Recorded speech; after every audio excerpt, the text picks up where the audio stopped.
नमस्कार, मैं हूं अंकुर और आप देख रहे हैं सत्य हिंदी बुलेटिन। एक नजर डाल लेते हैं अब तक की खबरों पर। अडानी ग्रुप पर हिंडनबर्ग रिपोर्ट और कांग्रेस नेता राहुल गांधी के आरोपों पर केंद्रीय गृह मंत्री अमित शाह ने पहली बार बयान दिया है। अमित शाह ने न्यूज एजेंसी एनआई को दिए गए इंटरव्यू में कहा कि इस मामले में बीजेपी के पास छिपाने या डरने के लिए कुछ भी नहीं है। न्यूज एजेंसी एनआई को दिए इंटरव्यू में अमित शाह ने कहा, कांग्रेस अदालत क्यों नहीं जाती।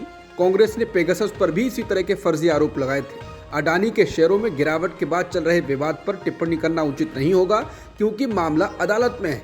अमित शाह ने फिर भी बीजेपी का जोरदार ढंग से बचाव किया। उन्होंने कहा कि सुप्रीम कोर्ट ने मामले का संज्ञान लिया है। एक मंत्री के तौर पर अगर सुप्रीम कोर्ट इस मामले पर विचार कर रहा है तो मेरे लिए टिप्पणी करना सही नहीं, लेकिन इसमें बीजेपी के पास छिपाने के लिए कुछ भी नहीं है और डरने के लिए भी कुछ नहीं है। अडानी केस को लेकर कांग्रेस पर निशाना साधते हुए अमित शाह ने कहा कि पेगासस स्पाईवेयर विवाद के दौरान पार्टी ने केंद्र के खिलाफ इसी तरह के आरोप लगाए थे। उन्होंने कांग्रेस को अदालत में अपने दावों के सबूत पेश करने की चुनौती दी। शाह ने कहा कि वो अदालत क्यों नहीं जाते। जब पेगासस का मुद्दा उठाया गया था, मैंने कहा था कि सबूत के साथ कोर्ट जाओ, लेकिन उन्होंने ऐसा नहीं किया। वो सिर्फ शोर मचाना जानते हैं। कोर्ट तो हमारे कब्जे में नहीं है। वहीं अडानी और मोदी के रिश्तों को लेकर राहुल गांधी और मल्लिकार्जुन खड़गे के संसद के भाषण को हटाए जाने पर अमित शाह ने कहा, यह पहली बार नहीं है जब संसद में किसी की टिप्पणी को हटाया गया हो। संसद की कार्यवाही का इतिहास इस बात को स्पष्ट रूप से दिखाता है। संसद संसदीय भाषा का इस्तेमाल करते हुए नियमों के तहत चर्चा करने का स्थान है। अडानी ग्रुप की कंपनियों के शेयरों में आज मंगलवार को दूसरे दिन भी गिरावट जारी है। सुबह के सत्र में अडानी एंटरप्राइजेज का शेयर 4.89% गिरकर 1633.55 रुपए पर आ गया।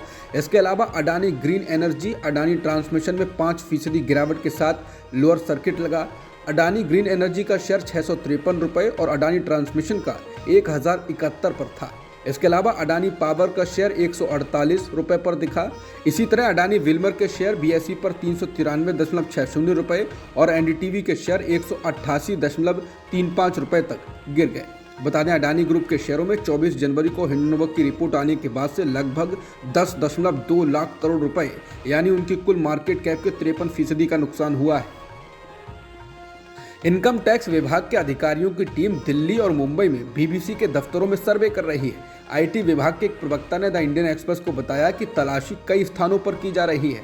आईटी के अधिकारियों ने समाचार एजेंसी पीटीआई को बताया कि सर्वे टैक्स चोरी की जांच का हिस्सा है और अधिकारी कंपनी के व्यवसाय संचालन से संबंधित दस्तावेजों को देख रहे हैं।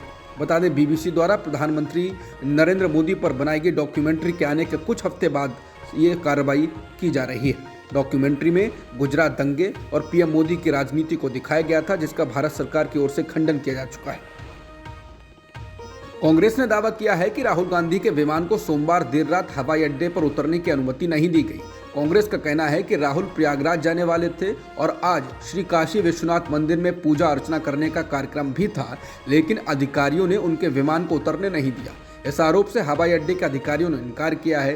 कांग्रेस के वरिष्ठ नेता अजय राम ने मंगलवार को आरोप लगाया कि राहुल गांधी के विमान को केरल के वायनाड से लौटने पर यहां बाबत हवाई अड्डे पर उतरना था। पीटीआई से राय ने कहा, वो और पार्टी के अन्य नेता अपने नेता की अगवानी के लिए हवाई अड्डे पर मौजूद थे, लेकिन उनके विमान को अंतिम समय पर उतरने नहीं दिया गया। इसके बाद राहुल गांधी राष्ट्रीय राजधानी दिल्ली लौट गए।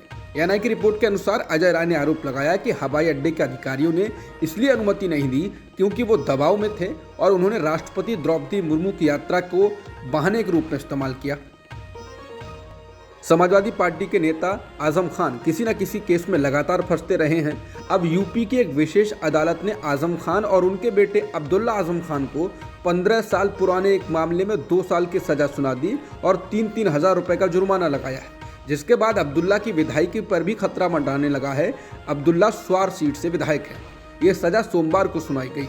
हालांकि दोनों को कोर्ट से जमानत भी मिल गई। ये मामला 2008 का है, जब पुलिस ने छजलैट चेकिंग के दौरान आजम खान के काफिले को रोका था और उसके बाद आजम खान के समर्थकों ने हंगामा किया, जिसके बाद ट्रैफिक ब्लॉक करने के लिए उनके खिलाफ मामला दर्ज किया गया।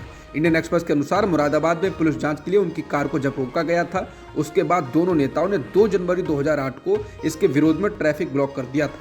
बता दें, 2017 में बीजेपी के सत्ता में आने के बाद से आजम खान के खिलाफ 83 केस और उनके बेटे अब्दुल्ला आजम के खिलाफ 41 मामले दर्ज किए गए हैं।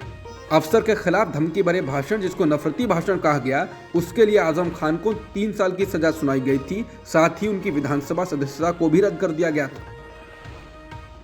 यूपी के कानपुर में बुलडोजर एक्शन के विरोध में एक मां बेटी की आग में झुलसकर मौत हो गई। दरअसल कानपुर देहात में अतिक्रमण हटाने की प्रक्रिया के दौरान ये घटना हुई, जिस पर अब सियासत तेज हो गई है। परिवार का आरोप है कि पुलिस ने झोपड़ी में आग लगाई, जिस कारण दोनों महिलाओं की मौत हो गई। वहीं स्थानीय पुलिस कह रही है उन दोनों ने खुद आग लगाई थी। फिलहाल पुलिस ने 13 लोगों के खिलाफ मामला दर्ज कर लिया है और आश्वासन दिया है कि मामले की जांच की जाएगी। पुलिस ने इन लोगों के खिलाफ हत्या की कोशिश और जानबूझकर चोट पहुंचाने का मामला दर्ज किया। एक पुलिस अधिकारी ने बताया ये घटना जिले के मडौली गांव की है। यहां पुलिस, जिला प्रशासन और राजस्व अधिकारी एक सरकारी जमीन से अतिक्रमण हटाने गए। ग्रामीणों का कहना है कि उन्हें पहले से कोई जानकारी नहीं दी गई थी और अधिकारी सुबह बुलडोजर लेकर वहां पहुंच गए। मृतका के बेटे शिवम दीक्षित ने बताया कि जब वो लोग अपने घर में थे तब आग लगा दी गई और मंदिर तोड़ दिए गए। उन्होंने जिला मजिस्ट्रेट पर भी आरोप लगाया कि वो वहीं मौजूद थे, लेकिन उन्होंने कुछ किया नहीं। अब तक की खबरों में इतना ही। बाकी खबरों के लिए बने रह सकते हैं आप सत्य हिंदी के साथ। नमस्कार।